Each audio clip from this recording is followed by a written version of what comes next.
tusigala emiryango gyonna egy'amagombe egibadde gyasamye ku lw'abaana baffe ku lw'amaka gaffe ku lw'obuweereza bwaffe tusindika amataba nga tuggala n'omulyango omusaayi gwa yesu emiryango gy'abannabbi b'obulimba gye babadde batugulidde tusindikayo amataba ag'omuliro n'omusaayi buli nabbi w'obulimba abadde agolokose abatudde ku byoto abayimirira ne basaba omukono gwa mukama leka gubatabule mukama kasuka ennyota obasaasaanye mukama ababadde bakuŋŋaanye ku lw'amaka gaffe ababadde bayimiridde ku lw'obufumbo bwaffe nga bagamba badivoosinge ebigambo bye balaamiriza tubisazaamu n'omusaayi saddaaka ze bawaayo tuzizikiriza n'omusaayi ebigambo bye baatula tubisazaamu n'omusaayi mukama ddi by'okuteesa okw'abakazi n'abasajja abatudde mu malaalo abatudde mu njazi abatudde mu malaalo batudde mu masabo bakoowoola abafu olwa saddaaka olw'omusaayi gwe bayiwa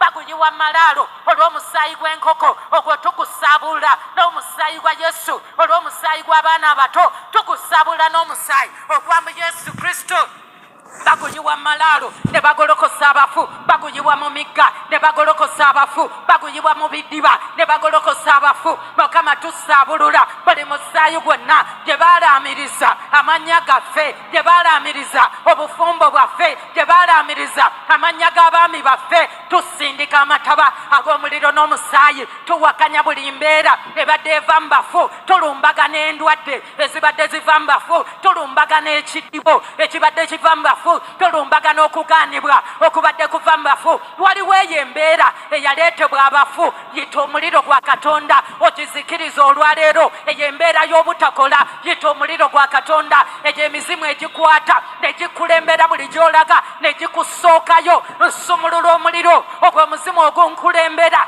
buli gye mbandaga ng'oyiwako omuliro n'omusaayi ogwo omuzimu gwa kawuula tusumulula omuliro n'omusaayi ogwo omusambwa gwa kawuula ogutukulembera tuguyiwako omuliro tugutemaatema tugwambula amaanyi n'obuyinza omuzimu oguva ku kika waliwo emyoyo egiva ku bika egigolokoka olw'amakaago musimu gye baakuwonga endagaano z'obuwonge tuzitagula ku bulamu bwaffe tuyita omuliro gwa katonda ku musimu gwa kawuula gye baali baatufumbisa tukunywesa omuliro n'omusaayi tukunywesa omuliro n'omusaayi kawuula tukunywesa omuliro n'omusaayi okubadde gunkulembera olwaleero nkuyiwako omuliro omwoyo wa mukama yanankulembera omwoyo omutukuvu yanankulembera kawuula nkuyiwako omuliro kawuula nkuyiwako obusungu bwa mukama balina omwoyo gwe bakufumbiza mu nnyumba ya kitaawo baali bakuwongayo ne bakufumbiza musambwa gw'obwenzi musambwa gwa yezeberi tukunywesa omusaayi gwa yesu tukunywesa omusaayi gwa yesu tukunywesa omusaayi gwa yesu tukwambula amaanyi n'obuyinza tukuyiwako omuliro n'omusaayi tusindika ebikompola by'omuliro n'omusaayi nga buli kuteesa kwa mubi sikuwulira ng'osaba abalogo batudde ku lw'amakaago bannabbi b'obulimba batudde ku lw'amakaago tebasirika basula basaba oweereddwa kyansi okusabira amakaago mukama tuleeta amaka gaffe tugeetoolooza omuliro n'omusaayi tusindika eggye ly'abamalayika bagende mu maka gaffe basigukule buli ddogo eddogo lye baateeka ku geeti eddogo lye basimba mu lujja eddogo lye basimba mu kisenge eddogo lye baateeka ku bitanda byaffe tutuma eggye ly'abamalayika bayingira amayumba gaffe bayingira kompawundi zaffe bayingira geetisi zaffe bamalayika ba mukama basigukula tukowola eggye ly'abamalayika bamalayika basigukulula tukowola eggye ly'abamalayika abakirininga amaka gamba nti amiina. Ntandise n'essaala eyo ennungi ew'amaanyi ezaamu essuubi kubanga buli omu abadde agyetaaga. Tusaba Katonda ayongere okukola mu ffe ayongere otulungamya wamu n'okutusaasira wonna we tuba tetutambudde bulungi. Mami Vicky omuyite Dr. Pastor Vicky Kirabo gwera tuzze naye olunaku olwaleero ngazze n'obubaka obulungi naddala eri abafumbo. Leero nga teri tasosodde mwami oba mukyala ekisooka mu byonna atukutira okuba nga tufumbirwa mikwano gyaffe.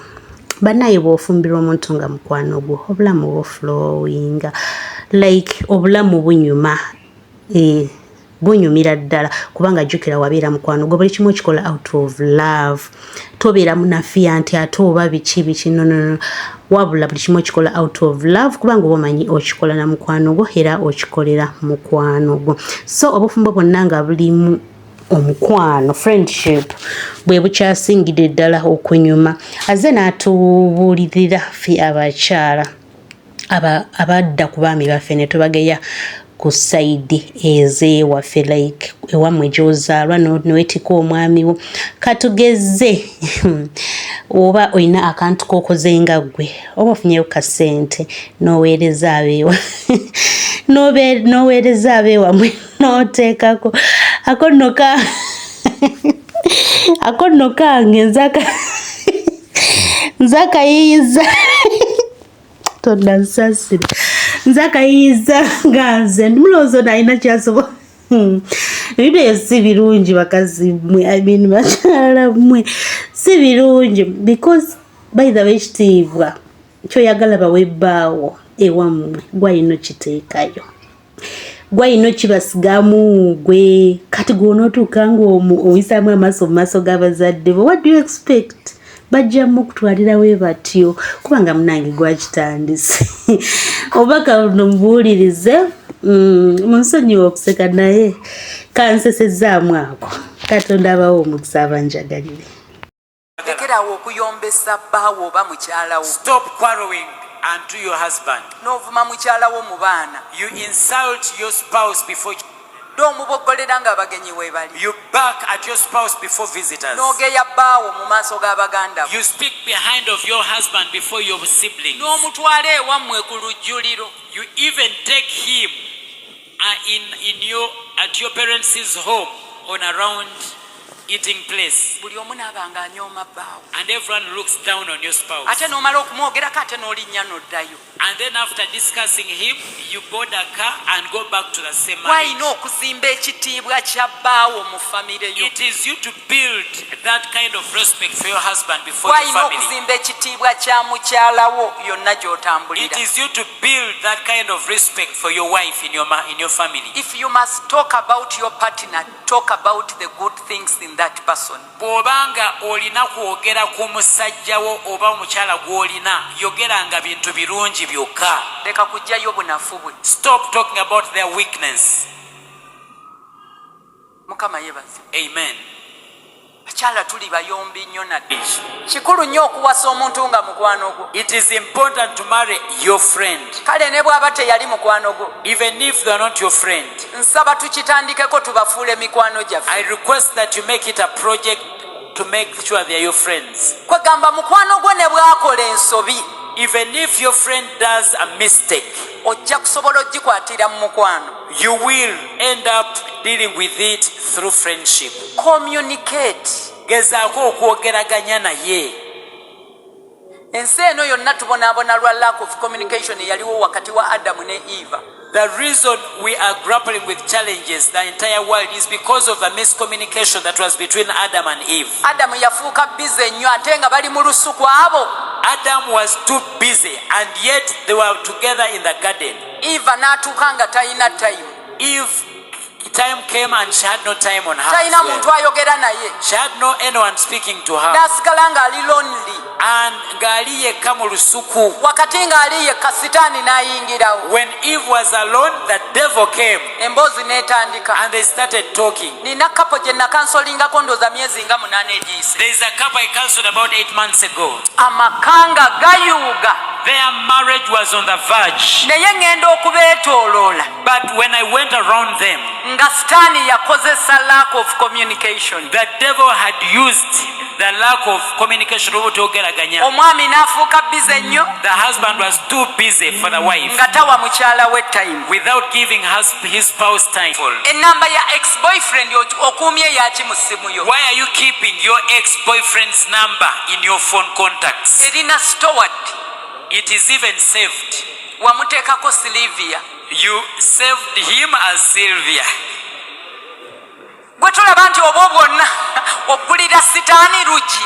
Do you think that you're opening a door for the devil? Kale wakiri muteekeko erinnya lye. At least put his name.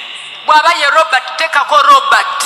If it is Robert, let it be Robert in your contacts. teekako erinnya lye erya ddala. Put the right name.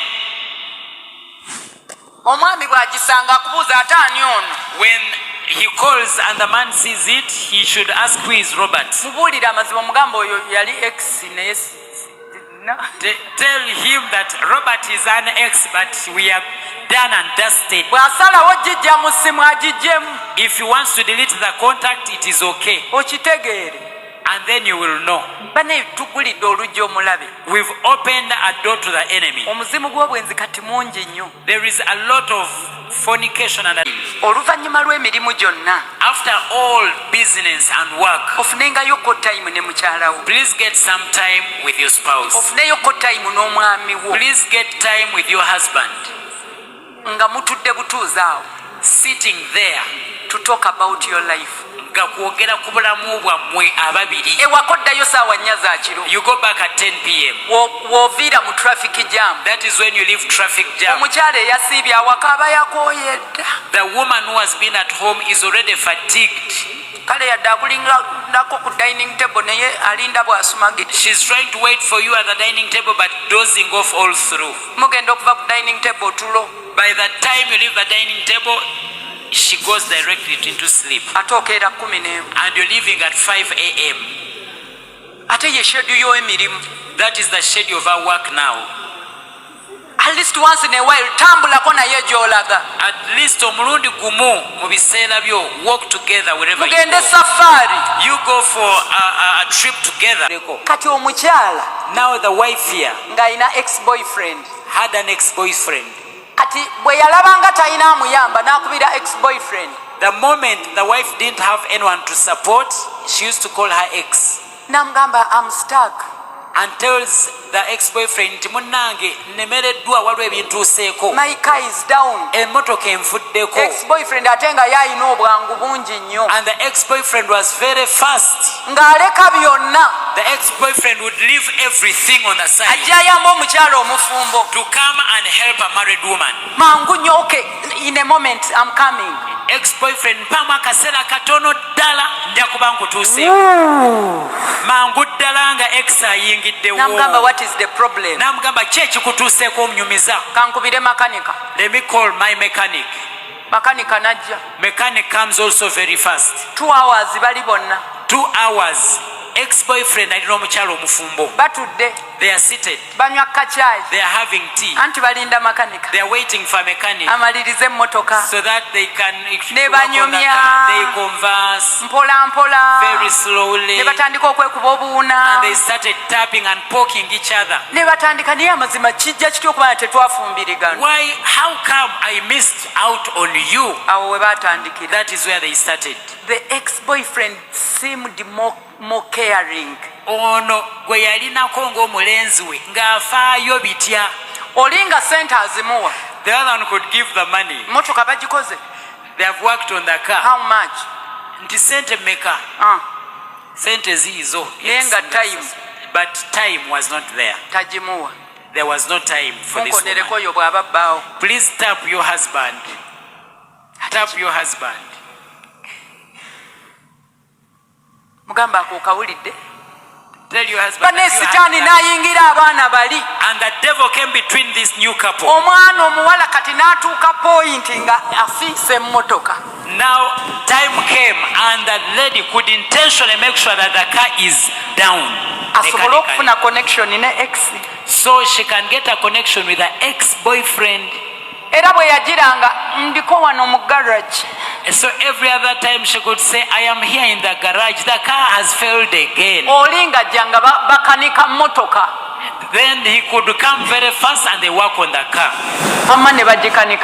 And they could work on it. Kale ne bakanikira ddala. They kept on working on the car all through. Ngendo basanga.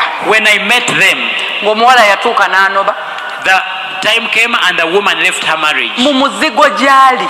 In the rental where she goes, Nga ex-boyfriend yagusasula. it was the ex-boyfriend paying for that. Kyokka ex-boyfriend naye mufumbo. But the ex-boyfriend is also married. Sitaani n'afuna akatebe. And the devil got a throne, a seat. butawa partner time. Because they didn't give each other time. That is why you must respect your wife more than the church. Oteekwa okuteekamu mukyala w'ekitiibwa n'omwami w'ekitiibwa okusinga ekkanisa. Bw'aba akwetaaga, when my wife needs me, olina okusooka omusootinga, I must sort her first, n'omunnyonnyola, and I explain to her n'omugamba ekintwala ku Supreme Saturday ninayo okuweereza. that the reason I'm going to stream on Saturday night is because I have a ministry. Nsaba onzikirize. I request you allow me go, ne mukkiriziganya, and you agree as spouse, husband and wife, n'olyoka ojja oweereza. and then I'm able to come and serve. Bameka ng'ontegeera? How many of you understand what I'm saying? Ba partners batutegeera nnyo. Abantu abo or partners ababeezi baffe, they understand us to that. Olina n'ekizimba ky'oyambaze coat, You even have a tumor or a boil on your back, naye nga yakimanyi. but it is only your spouse who knows. Kati bano abalaba ekkooti ekyo tebakisabira. Now the people who see the coat, they don't pray for that tumor. Yamanye entonde ezikulimu. They know how soft spoken